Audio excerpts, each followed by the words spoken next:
dejo a Matías Trujillo con la palabra.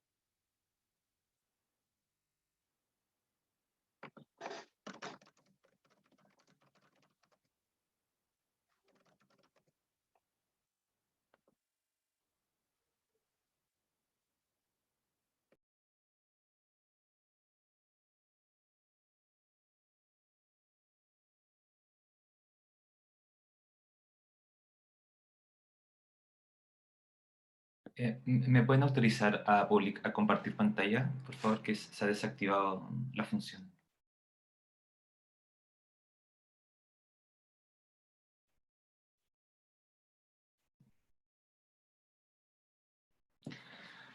Muchas gracias, muy buenas tardes a todos y todas que han participado en este estudio. También me sumo a los saludos afectuosos a Leonel y Emilio también. Y bueno, principalmente me gustaría encuadrar esta iniciativa en una colaboración que ha desarrollado Fundación Todo Mejora junto a Miles y también OTD en el año 2019, y que a partir de esta colaboración salió esta idea de levantar esta primera encuesta, en donde tanto OTD como Miles participaron con valiosos aportes a la perfección del instrumento. Como ya comentaba Natalia, la responsable por parte de la Fundación Todo Mejora corresponde a Rocío Faunda, a quien también envío un afectuoso saludo. Y finalmente también en colaboración para la generación y el análisis de los datos a Xavier Arancibia y a Beatriz Roque. Como se comentaba, finalmente esta ficha técnica tiene por objetivo el conocer exploratoriamente las percepciones de adolescentes trans en relación a varios aspectos ligados a sus derechos sexuales y reproductivos, y principalmente está dirigida a adolescentes trans que tienen entre 13 y 17 años. Esta encuesta se realiza a través de un formulario online y cuenta de 5 grandes secciones. La primera de ellas tiene que ver con una caracterización, la segunda respecto a sus percepciones frente a la educación sexual, también con la corporalidad y hormonización, redes de apoyo, salud mental y afirmación, y finalmente trataremos temáticas sobre prácticas sexuales, satisfacción y cuidado. Esta encuesta consta de dos grandes fases. La primera de ellas fue a través del programa Hora Segura, invitando a quienes se identifican dentro de la comunidad trans a participar en este estudio, y luego realizamos una difusión a través de las redes sociales de Todo Mejora. Consta de dos fases, una durante del 10 al 30, del 10 de septiembre hasta el 30 de octubre del año 2019, y la segunda desde el 8 al 12 en el año 2020, y consta de una muestra de 370 encuestas completas. Ya avanzando hacia la caracterización de la muestra, nos damos cuenta que principalmente casi el 50% de los adolescentes que participan en este estudio tienen casi la mayoría de edad legal, es decir, 16, 17, 16 y 17 años principalmente. Cuando preguntamos o exploramos desde qué regiones o desde qué comunas nos consultan los adolescentes que participan en este estudio, nos damos cuenta que alcanzamos aproximadamente 131 comunas del país, lo cual representa un alcance del 38% del territorio nacional. En esta línea, desde Todo Mejora hemos intentado realizar un proxy socioeconómico respecto a la realidad de los adolescentes trans. En esta línea hemos descubierto que principalmente habitan en comunas principalmente de clase media y en menor medida de clase baja y alta. De todos modos, nos gustaría considerar estos datos de una manera contextual y referencial, debido a que la fuente que utilizamos, que el Observatorio Chileno de Salud Pública, tiene una antigüedad que data desde el año 2013. Respecto a la identidad de género de los encuestados, nos damos cuenta que principalmente una muestra masculina, casi el 50,63% se identifica de esta manera. En menor medida están identidades femeninas, con un 24,6%, personas que están descubriendo su identidad en un 14,3% y un 9,7% que se declara como no binaria, y finalmente un 1,1% que prefiere no responder a esta pregunta. En esta línea también me gustaría complementar que un 44% se identifica como bisexual o pansexual, un 26% también se identifica desde su orientación sexual como heterosexual, un 13% declara estar descubriendo su orientación, un 12% como homosexual, un 4% asexual y un 1% dice no responde a esta pregunta. Ya avanzando hacia el ítem de educación sexual, nos damos cuenta que casi un 63% de los adolescentes que participan en este estudio han recibido algún tipo de de educación sexual formal en la escuela. Este porcentaje nos damos cuenta que se mantiene prácticamente constante en cada uno de los grupos etarios del estudio. Cuando pensamos también sobre algunas instituciones, medios o personas a través de los cuales los encuestados han recibido información sobre su sexualidad, destaca principalmente el Internet y las páginas web. Si bien la sexualidad la sexualidad aproximada desde el Internet se suele entender como la pornografía, acá creemos que es importante relevar el rol educativo de orientación que cumple el Internet en aquellos jóvenes que no logran tener esta información desde sus redes cercanas. En esta misma dimensión nos gustaría destacar la labor que realiza Profac y también EdSex, así como también la labor que realizamos a través del programa Hora Segura desarrollado por la Fundación Todo Mejor. También nos gustaría hacer alguna pequeña reflexión respecto al rol de la escuela. En esta línea nos imaginamos tanto las potencialidades como el impacto que tendría implementar educación sexual integral basada en evidencia y también con enfoque de derechos humanos en los currículum educativos. Luego, cuando exploramos la realidad de amigos y madres, nos damos cuenta también del rol del entorno protector, en cuanto muchas veces son estas personas o pertenecen a este grupo, personas que reproducen de alguna u otra manera la mirada patriarcal sobre la identidad de género. En esta línea también nos gustaría relevar que al no encontrar redes de apoyo en sus redes cercanas, los adolescentes suelen explorar otros canales. Por último, también nos gustaría relevar el rol de las películas y la producción y la televisión en cuanto las representaciones permiten ciertos espacios de identificación. Acá nos preguntamos entonces qué pasa justamente cuando esas representaciones son subrepresentadas o de alguna u otra manera estereotipadas, justamente en el impacto de aquellas personas que están redefiniendo su identidad, que están definiendo su identidad de género.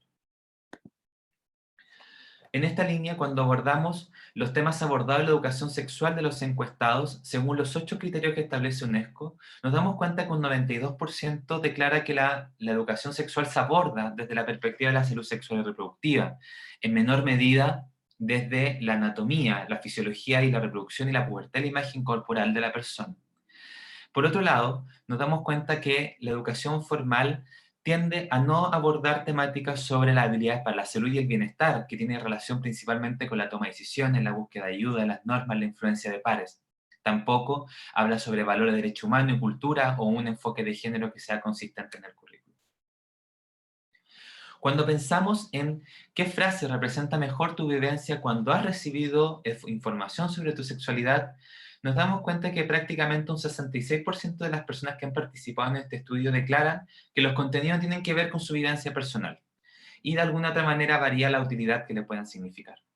De todos modos, si queremos ver el vaso medio lleno, nos damos cuenta que el 25% o uno de cada 4 adolescentes declara que los contenidos tienen que ver con su vivencia personal y son de utilidad práctica para sí mismas. Al analizar esta pregunta desde la identidad de género, nos gustaría relevar que el 37% de las personas encuestadas declara no saber o no saber cómo responder a estas preguntas. En esta línea también nos gustaría mostrar que quienes más perciben que la información está alejada de su vivencia personal son quienes se identifican como queer, un 3% de la muestra, seguido por las personas asexuales. Perdón, ahí está. Quienes, ya visto desde la orientación sexual, nos damos cuenta que prácticamente el 100% de las personas queer dicen que los contenidos que tienen que ver con la vivencia personal no son de utilidad práctica para sí mismos. Hormonización y corporalidad. En varias preguntas relacionadas con la relación sobre la propia identidad de género y el cuerpo son preocupantes las percepciones que emergen. Entre el 61 y un 85% están muy o muy de acuerdo con afirmaciones como me siento incómodo de mostrar mi cuerpo o siento rechazo hacia mi propio cuerpo. También en afirmaciones, por ejemplo, como me siento incómodo ante la posibilidad de tener relaciones sexuales debido a mi identidad de género. En esta línea, por ejemplo, nos damos cuenta que prácticamente el 90% de las personas, cuando le preguntamos si han usado alguna vez hormonas por razones relacionadas a su identidad de género, declara que nunca lo ha hecho.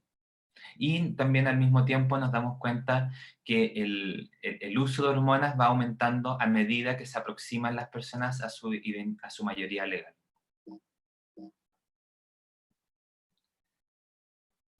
En esta línea, si la respuesta es afirmativa, es decir, cómo han accedido a esta hormona, nos damos cuenta que casi 3 de cada 4 lo ha hecho a través de un médico, y en menor medida también de organizaciones de apoyo a personas trans, y también nos damos cuenta que aparece en el comercio informal como un elemento a relevar dentro de esta conversación.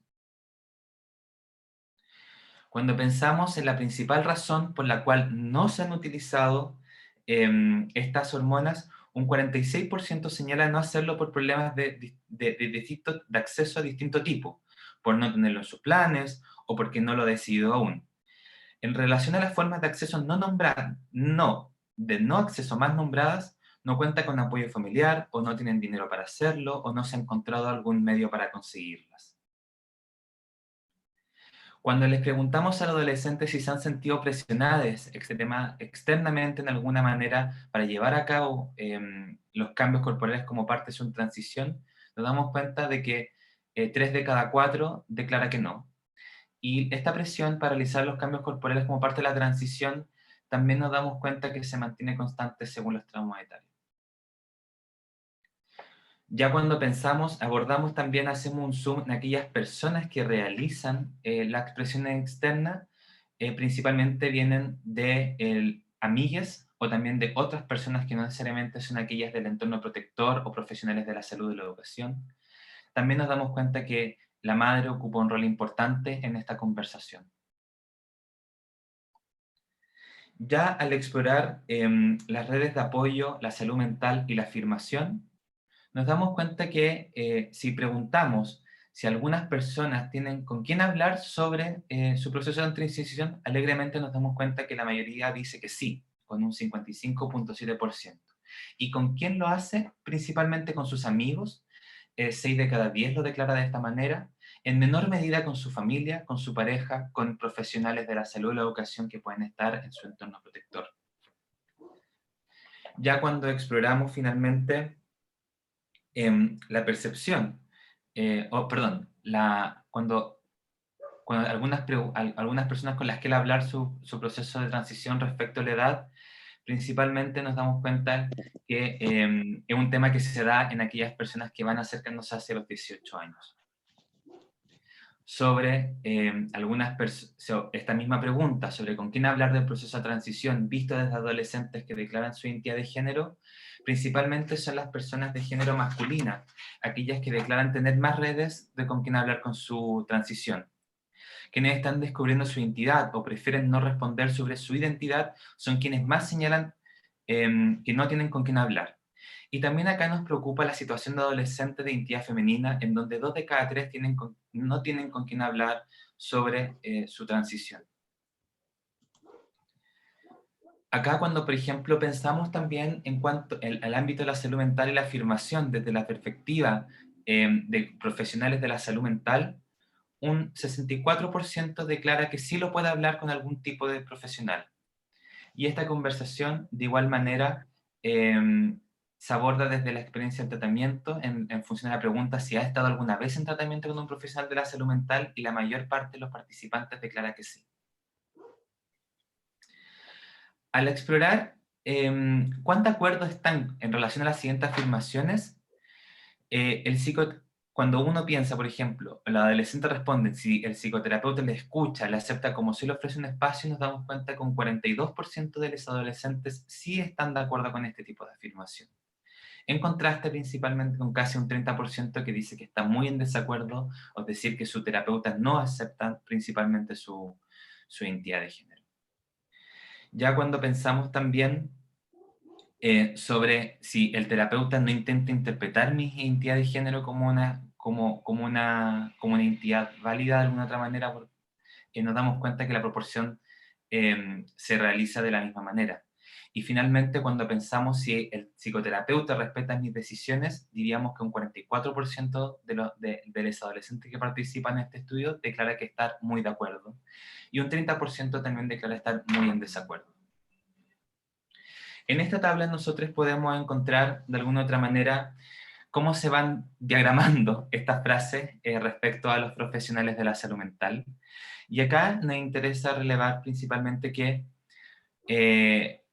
mi psicoterapeuta intenta interpretar mi identidad de género como una enfermedad y no atribuye mi malestar a identidad de género con mensajes como estás deprimido porque las personas trans son inestables o eres culpable de tu malestar trans.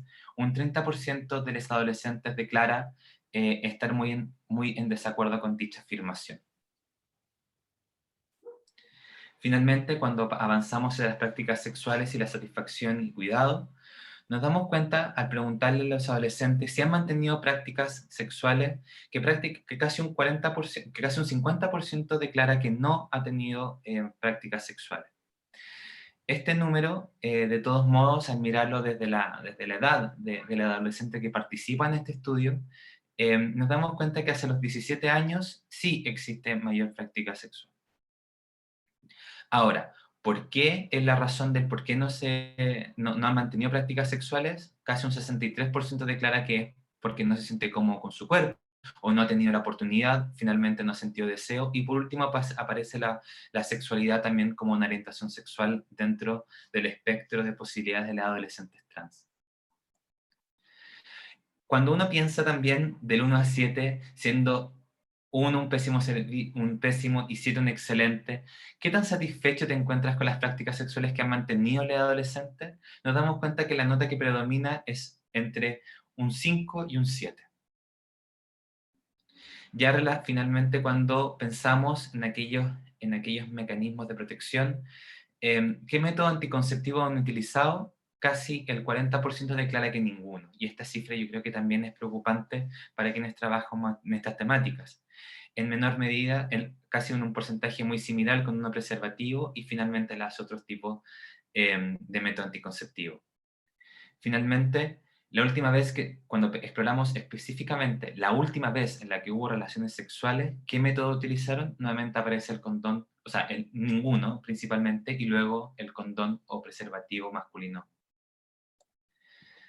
Muchas gracias. A continuación le dejo la palabra a nuestros comentaristas de este estudio. Gracias, Matías, por la presentación de los datos. Y claro, ahora vamos a pasar a la parte en la que nuestros invitados comentaristas van a tener un tiempo para comentar precisamente los hallazgos del estudio. Y queríamos partir con Leonel Catoni, psicóloga y coordinadora de salud de OTD. Por favor, Leonel.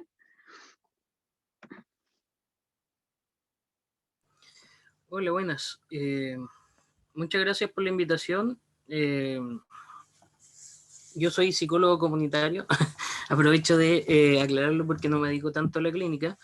La verdad es que considero que este instrumento es bastante valioso. En el 2019 me acuerdo que nos preguntaron, digamos, algunas cosas desde la unidad de investigaciones.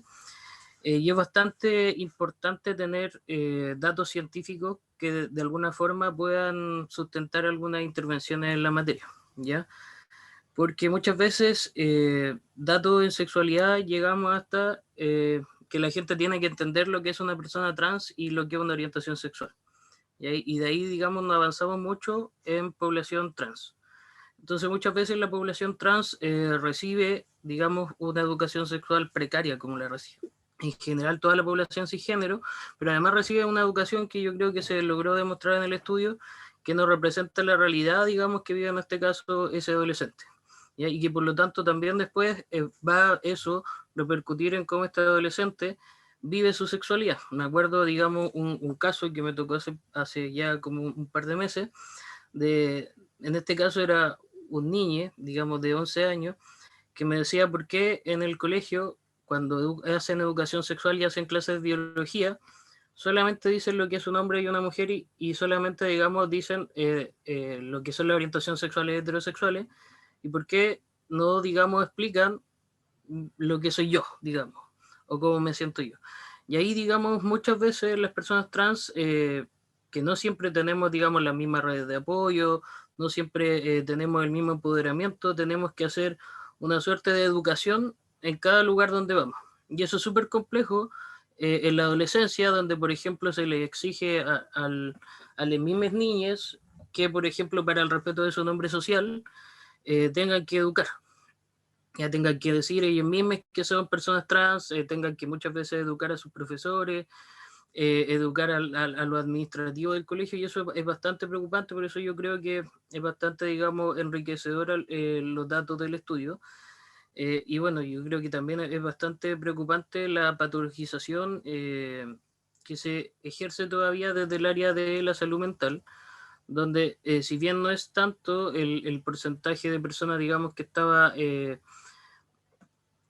en desacuerdo, si uno suma, digamos, algo en desacuerdo y totalmente en desacuerdo, es bastante, digamos, la cantidad de personas que no tuvieron una intervención afirmativa desde el punto de vista de la salud mental. Y eso también, digamos, es algo que hay que, digamos, hacer incidencia dentro de su ámbito, porque todavía, digamos, no está en la formación curriculares de los profesionales de salud mental. Yo todavía tengo muchos colegas, digamos, que me preguntan de la psicología educacional, cómo hacer distintas intervenciones cuando hay un, digamos, adolescente trans o un niño trans. Y yo creo que, digamos, hay que partir de no ser reactivo, digamos, si ya se tienen, digamos, algunos avances, ser proactivo, digamos, desde todos los lugares que se ejerza, digamos, educación sexual, de ejercer una educación sexual desde el punto de vista inclusivo y afirmativo, y no esperar, digamos, que haya una persona trans en ese, digamos, el lugar para hablar de lo trans. Eso a lo mejor, no sé, sería súper enriquecedor si se formara algún tipo de diálogo. Yo creo que también el conocimiento se co-construye. A mí me gustaría preguntar algo. Después creo que viene Emilio, sí, no sé. Sí, o sea, esperábamos que pudieran dejarnos sus consultas por el chat, si es posible, que la puedas dejar por el chat, para que pueda comentar también primero Emilio, y ahí vamos con la parte de las consultas. Ah, ya, al final es que estoy desde mi celular y no puedo escribir desde ahí. Ah, ya, entonces si quieres puedes decirme la consulta y la anotamos, y después yo las leo las consultas y ahí vamos respondiendo una a una, por favor. Ya, mira, justamente yo soy profesional del área de salud mental y me interesaba esto para nutrirme más sobre las intervenciones. Entonces me gustaría saber, bueno, el exponente anterior ya dio una referencia, ¿cierto? Como ser proactivo en la educación a los adolescentes, pero ¿qué otras como estrategias, además de la capacitación de cada profesional, como básica, una puede usar para apoyar? Porque nosotros siempre pesquisamos como cuando los chiquillos o chiquillas están como dando el paso de la transición, pero efectivamente sucede que hay una patologización inmediata del sistema de salud, pero yo soy trabajadora social, entonces yo no trabajo desde esa órbita. Entonces, ¿qué orientaciones me pueden entregar como para no caer en lo que los adolescentes hoy día están refiriendo? Perfecto. ¿Y tu nombre cuál era? Yo me llamo María Constanza. Perfecto. Muchas gracias. Entonces después vamos a pasar a leer las consultas y ahí va a ser respondida. Me gustaría darle la palabra entonces a Emilio para que pueda comentar. Sí, ¿me escuchan bien? Sí, quizás un poquito bajo. Sí, A ver, a ver, prueba. suele suceder. Ahí, puede ser. Ahí sí, Sí, yo por lo menos te escucho bien. ya. Bueno, primero dar las gracias a Todo Mejora por el espacio, por la invitación. Saludar a Leonel también. OTV es una organización muy querida para Fundación Aguarela. Agradecerles también a Todo Mejora por el trabajo, ya que son referentes importantes respecto al levantamiento de datos estadísticos de la población LGBTIQ+, al igual que OTV. Así que primero agradecer por el trabajo que hay detrás de esta encuesta. Em, y respecto a los resultados, me llama la atención que, bueno, yo creo que a todas las organizaciones nos pasa, es difícil un poco descentralizar lo que las organizaciones hacemos. Acuarela es una fundación de Valparaíso, así que al ser zona centro, por lo general nuestras intervenciones son muy difíciles de extrapolar al resto de las regiones. Em, por ende, me llama la atención, como les digo, que es una encuesta que en su mayoría se centró, ¿cierto?, en personas encuestadas de Santiago y Valparaíso. Por ende, sería interesante indagar más allá sobre cómo es realmente la educación sexual en zonas que son más descentralizadas o en regiones más alejadas. Porque yo presumo que probablemente ese tipo de educación sexual que reciben las personas en regiones va a ser mucho más precaria que la que reciben las personas quizás en Santiago y acá en Valparaíso. Y esto también puede ir de la mano perfectamente del trabajo que las organizaciones hemos hecho, de las capacitaciones, ¿cierto? De los espacios en los que participamos, ya sea escolares, ya sea en los mismos centros de salud. Em, por ende, igual, eh, es lamentable que si bien es una encuesta que evidencia, como les digo, en su mayoría la realidad de personas de Santiago y Valparaíso, aún así hay una educación sexual deficiente. De partida ni siquiera se consideran las corporalidades, no quiero decir disidentes, pero a ver, ni siquiera las corporalidades, ni siquiera la biología es binaria, ¿ya? O sea, nosotros sabemos perfectamente que no solamente existe biológicamente ni el hombre y la mujer, existen las personas intersex, pero eso no se enseña, ¿ya? Yo creo que em, hay un sesgo ahí en la educación sexual y es importante que lo saquemos de nuestra cabeza porque si no somos capaces de enseñar bien sobre las corporalidades, difícilmente vamos a poder abordar temáticas como el cuidado, ¿cierto? Las prácticas sexuales, las posibilidades que existen en torno a estas, las identidades de género, la diferenciación, como bien decía Lionel, entre identidad y orientación sexual. Y esto es un problema más allá de la misma educación. Esto repercute lamentablemente en la vida de las personas trans. ¿Por qué? Porque no se le dan las herramientas para resolver algo tan importante como la propia identidad de género. Yo lo digo desde la experiencia, o sea, yo me vine a enterar de lo que era o lo que significaba ser una persona trans recién a los 22 años y ahí recién pude obtener las herramientas para resolver mi identidad de género. Claro, ahora existen herramientas, ¿cierto?, como el internet, las redes sociales, etcétera, etcétera, entonces hay una difusión más fácil de toda la información. eh, pero eso no lo es todo, o sea, tenemos que pensar que no todas las personas en Chile tienen internet, que por lo general la vía más directa que tienen de entrega de información son los colegios o en las mismas casas, y lamentablemente no se está entregando de forma correcta. Entonces, yo no sé y aquí dejo la pregunta a Todo Mejora OTD y si hay otras organizaciones presentes. En Acuarela nos pasó, por ejemplo, que a propósito de la pandemia llegaron personas de todo Chile. Ahora recibimos personas de todo Chile que llegan buscando ayuda, que llegan buscando orientación. Como ahora todo es ya modalidad online, obviamente se nos facilita el trabajo en ese sentido y tenemos la posibilidad, obviamente, de entregarle la ayuda a las personas que lo necesitan, independiente de la región que sean. Eh, pero es un camino largo que tienen que recorrer ellas para poder llegar o a Acuarela, o a OTD, o a Todo Mejora, o a cualquier otra organización. Entonces, bueno, yo no sé si al resto de las organizaciones les ha pasado, pero se está levantando una necesidad a nivel país y se está evidenciando justamente que el conocimiento lamentablemente está centralizado en Santiago, Valparaíso, Viña del Mar, etcétera, etcétera, etcétera. No sé si están de acuerdo, no sé si están en desacuerdo.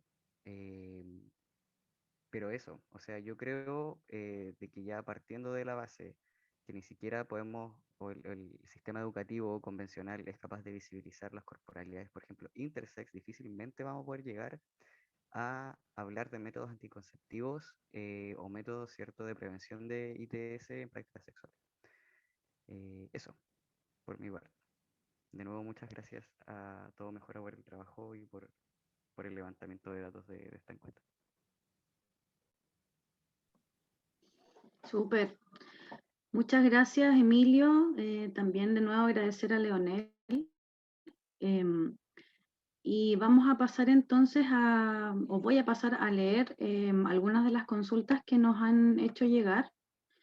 Entonces, voy a leer la primera y ahí no me indican quién quiere que la responda, entonces indíquenme ustedes quién quiere responder, Emilio, Leonel o Matías.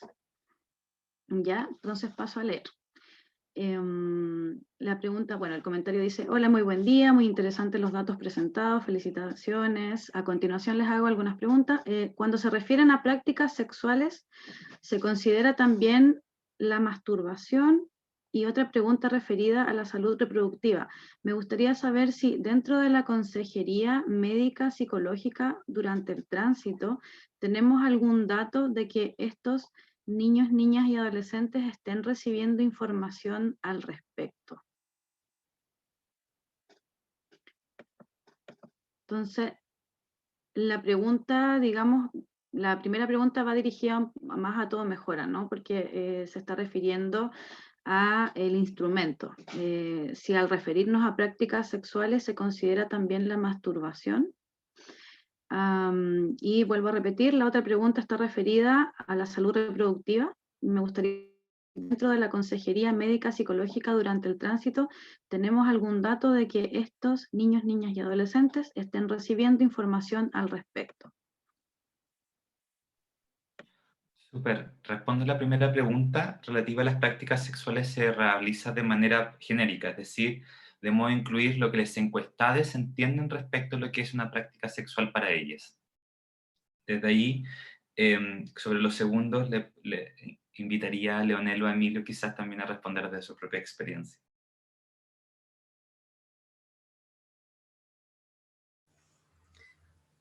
Yo la verdad es que creo que no se considera.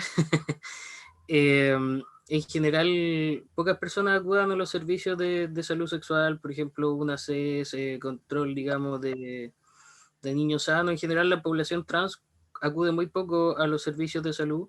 De hecho, muchas personas trans no están registradas ni siquiera en los servicios de salud.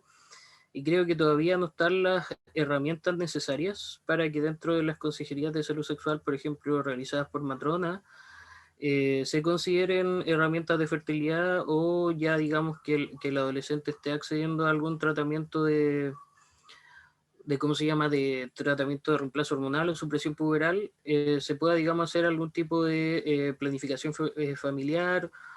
Tampoco se ha considerado, digamos, dentro de las intervenciones los consentimientos informados, donde se explicarían, digamos, algunas de los efectos de la fertilidad de esos tratamientos. Así que yo creo que ahí estamos bastante al debe, sobre todo los organismos estatales dentro del acceso a la salud, considerar la fertilidad, además que la fertilidad, digamos, en general no tiene muchas prestaciones dentro del país. Ya la fertilidad, digamos, la reproducción asistida, etcétera, etcétera. Creo que el tema ese está, digamos, siendo pionero algunas intervenciones en Valparaíso con la clínica de reproducción asistida de la Universidad de Valparaíso. Pero hay muy poco trabajo en la materia. De hecho, muchas personas que se someten a algunas intervenciones como supresión puberal o tratamiento de reemplazo hormonal se enteran después que eso tiene efecto en su fertilidad.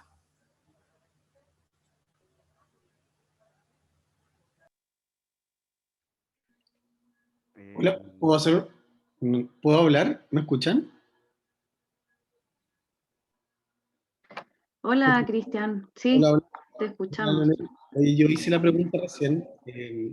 Bueno, me presento, soy ginecólogo. Hice la pregunta porque me está tocando, estoy recibiendo hartos niños y niñas adolescentes que están empezando su tránsito, principalmente adolescentes como entre 12 y 15 años, donde efectivamente nadie está pensando todavía en reproducirse. Yo de profesión soy ginecólogo y me dedico a reproducción, entonces estamos recién haciendo alguna, por ejemplo, preservación de semen en, en niños trans que van a empezar su tránsito y efectivamente nadie está pensando en reproducirse a esta edad. Sin embargo, recién se está en el fondo sembrando la idea de, pucha, o sea, todos queremos tener una vida normal después, hacer familia, muchos de nosotros queremos o no tener hijos, pero es súper importante plantearle a los niños y niñas adolescentes esto antes de iniciar su tránsito y las repercusiones que esto va a tener sobre su cuerpo. Entonces también es súper importante, creo yo, en el fondo empezar a hacerlo para preocuparnos también de las familias futuras, porque me he encontrado con adultos trans que me dijeron, pucha, sabes que en realidad a mí nadie me preguntó, yo llegué, me operé y me saqué todo, y efectivamente nadie me preguntó si yo quería ser papá o mamá en el futuro. Por ende, se los planteo porque es algo que estoy empezando a ver y ya estamos haciendo, por ejemplo, en algunos adultos trans de 18 y 19 años, estamos congelando sus óvulos o congelando su semen para en un futuro ver cómo van a ser familia. Que eso sí se puede hacer. Efectivamente, eso no está cubierto todavía por FONASA. Sin embargo, en las ISAPRES están codificándose, por lo tanto, las cosas no están tan caras como antes, pero son cosas que se pueden hacer. Por ende, eso, se los dejo planteado acá. Yo estoy empezando también a hacer un catastro de cuántos niños están llegando, de las edades, para ver qué podemos hacer en el futuro. Así que eso. Muchas gracias. Muchas gracias a ti, Cristian, por tu pregunta y por tus comentarios, por la experiencia que nos cuentas. Y me gustaría darle la palabra a Emilio porque me pareció que también él quería como aportar en este tema. No sé si es así. Sí, sí, disculpa que tuve que abrir la puerta. Mira, respondiendo a la pregunta tajantemente, yo me atrevería a decir absolutamente que no se está recibiendo la información en absolutamente ningún servicio de salud para personas trans en torno a sus derechos reproductivos. Eh, ¿Por qué? A ver, ni siquiera uno sabe los cuidados que debiera tener, por ejemplo, llevando un tratamiento de reemplazo hormonal. Si bien existen policlínicos de identidad de género, estos están en Santiago y en Valparaíso. En el sur hay unos pocos y en el norte creo que hay uno solo o también hay unos pocos. No existen profesionales que estén capacitados para poder acompañar a una persona trans en un proceso de tratamiento hormonal o en el proceso de tránsito, tome o no tome la alternativa del tratamiento de reemplazo hormonal. Justamente no se entrega información sobre los derechos sexuales y reproductivos. Eh, Sin embargo, eh, a ver, se debe informar también en torno a otras temáticas, en torno a los riesgos que se corren respecto a prácticas sexuales que pudieran ser riesgosas o inseguras. No solamente el embarazo, ya, o sea, la reproducción tampoco lo es todo, la práctica sexual no es binaria, no tiene un fin necesariamente reproductivo. No todas las personas trans queremos hacer familia, pero hay personas que sí quieren hacerla y claro, en ese sentido es justo que se entregue la información necesaria para poder tomar decisiones de manera informadas. Eso es generalmente lo que yo le digo a las chiques que llegan a la fundación. A mí, por ejemplo, me daría terror enviar a un chico trans a un consultorio en Calera a que vaya a solicitar una interconsulta, ¿cierto?, al hospital de ahí de Calera, a pesar de que no tiene poli, las prestaciones de respecto al tratamiento de reemplazo hormonal se le deberían entregar igual. Pero no puedo hacer eso porque yo sé que no le van a entregar la información y se arriesga obviamente a un maltrato psicológico que es fuerte. Y ahí es donde las organizaciones tenemos que jugar prácticamente con la protección a las personas trans en los espacios de salud, ¿cierto? Conocer, ¿cierto?, cuáles son los espacios que son seguros. Acá en Acuarela hacemos una orientación respecto a cómo tienen que hacer para venirse a atender al policlínico de identidad de género. Yo les pido por favor que no se atiendan en otro lado, no se atiendan con otros profesionales que no sean las personas que atienden aquí en Valparaíso. eh, Porque eso sería exponerse primero a mala información y segundo a malos tratos.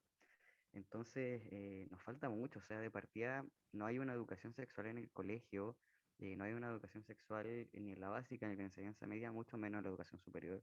Yo como terapeuta ocupacional jamás en mi vida recibí como ramo de la universidad información respecto a las disidencias sexuales y de género.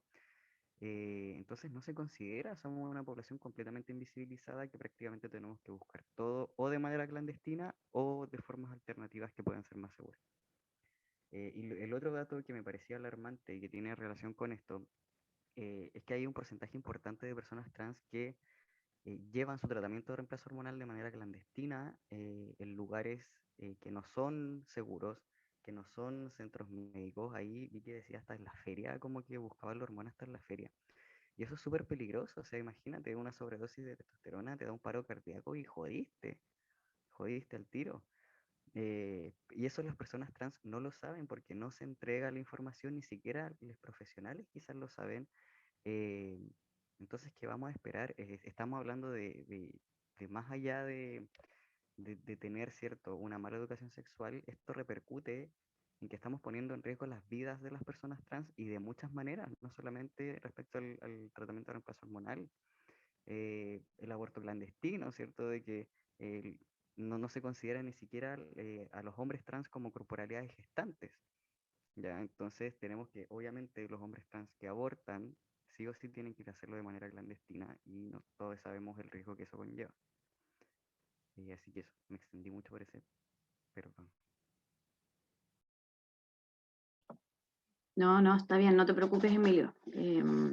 Además que todo lo que comentaste es muy cierto y tu experiencia es totalmente valiosa, así que está bien.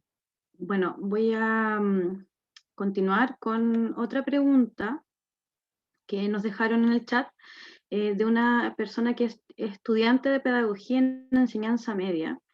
Y dice, me gustaría consultarle a Leonel y Emilio si creen que para mejorar la salud mental de las y los jóvenes y niñas trans sea necesario un cambio en la formación docente para abarcar sin discriminación a ningún alumno en la sala de clases, sobre todo en las clases de educación sexual.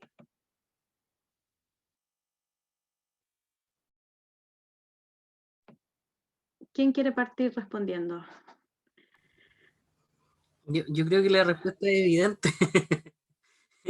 Creo que nadie podría decir que no. Yo creo que eso es parte de la reforma que se busca con la política de educación sexual integral, con la reforma de la ESI. Digamos que de alguna forma la educación sexual integral también incorpore aspectos de diversidad que, digamos, permita que las personas que, digamos, están yendo a educación primaria, secundaria, terciaria e incluso postdoctorado no pasen toda su educación, digamos, sin tener formación para, digamos, ejercer una profesión que tenga que ver, digamos, con respeto a la diversidad y también con conocimientos que muchas veces son necesarios para abordar profesionalmente dentro de la sexualidad, y para que, digamos, a su misma vez las personas puedan tener las herramientas necesarias dentro de su educación para gozar de su propia sexualidad y tomar decisiones de forma informada y autónoma, como decía Emilio. Yo les quería compartir un pequeño dato, no sé si dato, pero un llamado. Eh, Estamos muchas organizaciones formando un bloque nacional por la salud trans, digamos, que quiere, digamos, dar respuesta a muchas de las necesidades que yo creo que se han abordado en este webinar.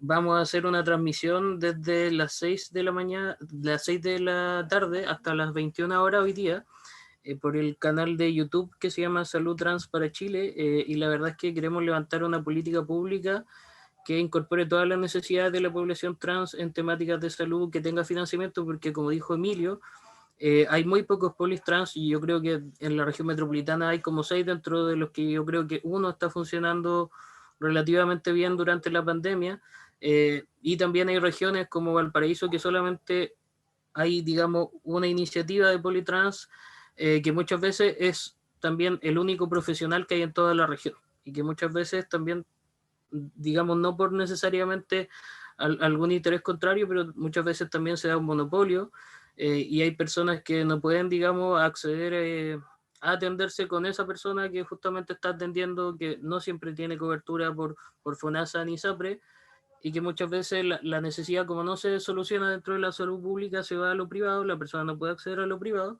y pasa, digamos, lo que dijo Emilio, donde personas transmasculinas o que se masculinizan ocupan esteroides, personas que se feminizan ocupan anticonceptivos, el riesgo cardiovascular se eleva mucho, e incluso hay personas que con la mejor intención hacen terapia de reemplazo hormonal sin los conocimientos necesarios y todavía están recetando anticonceptivos que aumentan el riesgo cardiovascular porque todavía tampoco hay una homogenización, digamos, en la atención a personas trans en el área de salud. Así que les invito, digamos, a apoyar, digamos, esta campaña y a unirse, digamos, a este bloque porque la verdad es que esta es una responsabilidad sin duda estatal y la verdad es que el Estado casi siempre reactiva las demandas sociales y por lo tanto hay que desde la sociedad civil impulsar estas necesidades que si no las vamos a seguir teniendo década tras década y muchas personas trans van a morir en ese tiempo, digamos, desde adolescentes hasta adultos mayores.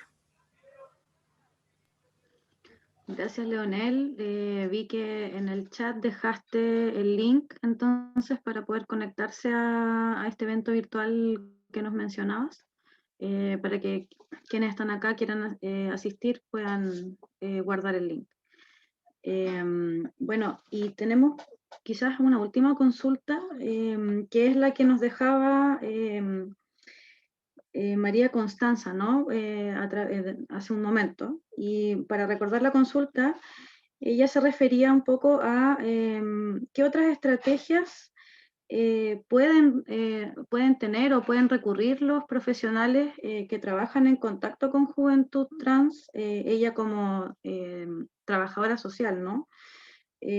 Para dar apoyo en el proceso de transición y no caer en discriminaciones. Un poco, esa era la consulta que María Constanza nos dejaba.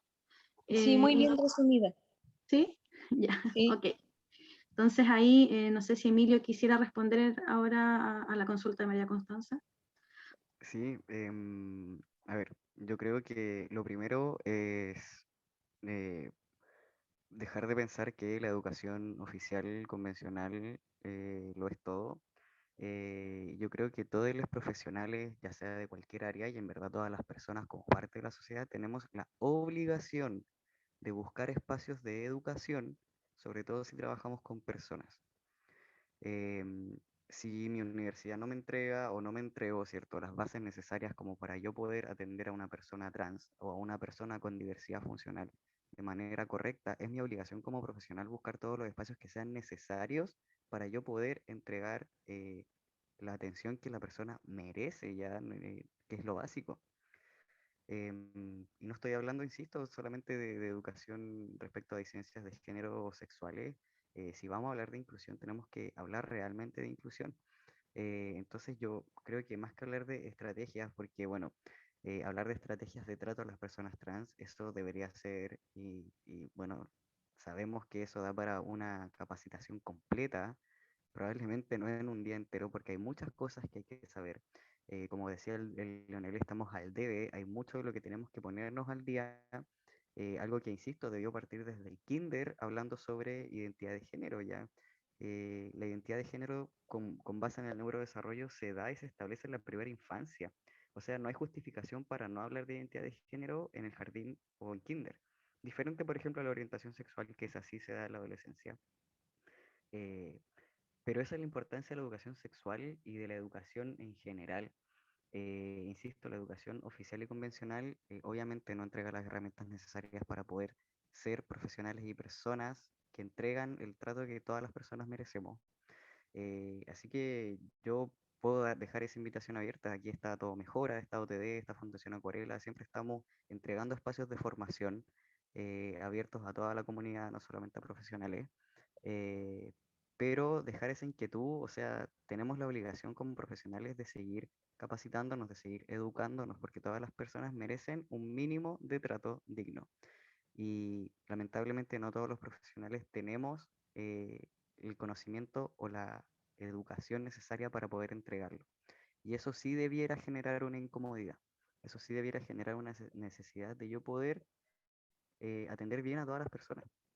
Eh, pero insisto, es difícil, ahí a la persona que hizo la pregunta, es difícil en 5 minutos entregarte como técnicas o tips, ¿cierto? Para un trato, porque en verdad es mucho lo que hay que saber, pero es necesario, ¿ya? Así que ahí, no sé si Leonel quiere agregar algo, pero yo creo que hay que buscar espacios que sí nos entreguen la información que necesitamos para poder llegar a todas las personas de la manera que corresponde.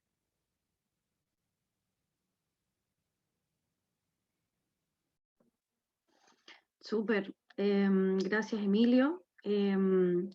Quizás por último me gustaría leer un comentario que nos dejó Juan Carlos Tapia de Fundación Juntos Contigo, que está presente con nosotros, y dice, bueno, soy Juan Carlos Tapia de Fundación Juntos Contigo. ¿Existe alguna posibilidad de unificar criterios para impartir conocimientos, entre paréntesis, capacitaciones sobre las materias que trabajamos? Suele ocurrir que esta información que se transmite en talleres, seminarios, cursos, etcétera, son solamente verbales. No tenemos idea si la persona que estuvo como oyente realmente adquirió los conocimientos. Nosotros, todas las capacitaciones que realizamos son certificadas por una evaluación online posterior a las relatorías. Esto permite certificar los conocimientos adquiridos. Igual en el fondo plantea una pregunta, ¿no? Que es si existe alguna posibilidad de unificar criterios para impartir estos conocimientos y verificar que las personas, digamos, adquirieron los conocimientos que se imparten en estos cursos, capacitaciones. No sé si Emilio y Leonel quieren comentar algo al respecto.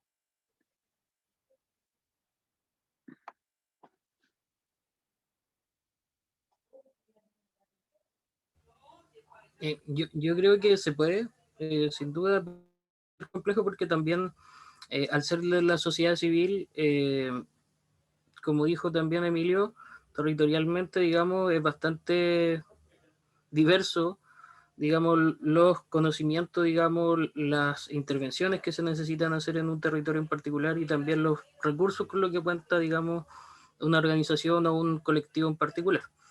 Entonces, lamentablemente a lo mejor, digamos, las organizaciones que tienen, digamos, más recursos, digamos, que tienen otros recursos, digamos, humanos y económicos también vamos a poderlo hacer, pero probablemente, digamos, no sé, pues una organización eh, de trabajadoras sexuales adultas mayores, por ejemplo, en Arica, le va a costar, digamos, un poco más y probablemente va a tener un conocimiento situado muy enriquecedor de esa experiencia propiamente tal y de esa intersección. Así que yo creo que se puede desde algunos esferas en específico, pero también hay que tener en consideración, digamos, la diferencia entre los webinars y las capacitaciones. ¿Ya? Y también hay que tener en consideración que muchas capacitaciones que hace sociedad civil están dentro de la total autogestión y también eso es un poco complejo a la hora, digamos, de ejecutar ciertos instrumentos. ¿Ya? Pero de todas maneras que se puede dar el intento dentro de ciertas interseccionalidades que tienen, digamos, la posibilidad de hacerlo. Súper. Gracias, Leonel. En honor al tiempo, ya son las 1 de la tarde, vamos a ir cerrando entonces este webinar. Queremos agradecerle, por supuesto, a todos quienes están presentes hoy día, a quienes se inscribieron. Recordar que vamos a, en los próximos días, subir los datos de la encuesta a nuestro sitio web y a todos quienes están presentes les vamos a hacer llegar el informe a través del correo electrónico. Y nada, decir que esperamos que este año seguimos en pandemia y esperamos que sea más amable para todos nosotros, para todo el colectivo LGBTIQ+, y en especial que sea mucho más amable con niñas, niños y adolescentes. También esperamos que los datos que hemos presentado sean de utilidad, ¿no? Para los tomadores de decisiones y que las políticas públicas puedan reflejar, digamos, lo que necesita la comunidad y el colectivo LGBTIQ+, para que sus derechos sean respetados por nuestra sociedad y las instituciones. Eso, sin más que agregar, les deseo un buen día a todos, que estén muy bien y gracias por estar acá. Damos por finalizado entonces este webinar. Muchas gracias a todos. Gracias por la invitación y por el estudio. Gracias a ustedes. Gracias a todos. Gracias. Muchas gracias. Chao, gracias. Chao, chao.